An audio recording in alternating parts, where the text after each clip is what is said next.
সেনাবাহিনী কতদিন দায়িত্ব পালন করবে সেটা সরকার নির্ধারণ করবে। উদ্ভূত পরিস্থিতি মোকাবিলায় সেনা সদস্যরা কাজ করছে, কোনো চাপ অনুভব করছে না। দুপুরে এক ব্রিফিংয়ে military operation director staff colonel Intekhab Haider Khan কথা বলেন। তিনি আরও বলেন, সচিবালয়ে অগ্নিকাণ্ডের ঘটনা ষড়যন্ত্রমূলক কিনা এটা তদন্ত হলে বলা যাবে। সেখানে সেনাবাহিনীর ক্যাম্প আছে, তারা তখনই সেখানে গিয়েছে এবং ফায়ার সার্ভিসকে সহায়তা করেছে। বান্দরবানের লামায় আগুনের ঘটনা জমি জমা সংক্রান্ত, এটা কারা ঘটিয়েছে তা তদন্ত করে প্রয়োজনীয় ব্যবস্থা নেওয়া হবে বলেও জানান এই কর্মকর্তা। আইন শৃঙ্খলা রক্ষার কাজটা সহজ না, বিশেষ করে বর্তমান পরিস্থিতিতে অবশ্যই বিভিন্ন ধরনের হুমকি আছে।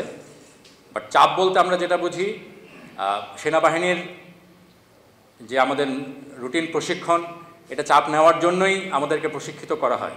সো সেই ক্ষেত্রে সেই ধরনের কোনো চাপ আমাদের নেই। বাট হ্যাঁ, পরিস্থিতির অনেক ধরনের আনসার্টেনিটি আছে, বিভিন্ন ধরনের পরিস্থিতি বিভিন্ন সময় ডেভেলপ করছে। বাট আমরা সেগুলোর সাথে তাল মিলিয়ে অন্যান্য যেটা বললাম যে অন্যান্য আইন শৃঙ্খলা রক্ষাকারী বাহিনী এবং সরকারের বিভিন্ন সংস্থা সবার সাথে মিলিয়ে কাজ করে যাচ্ছি, যাতে করে সার্বিক দেশের আইন শৃঙ্খলা পরিস্থিতিটা একটা সহনশীল পর্যায়ে থাকে।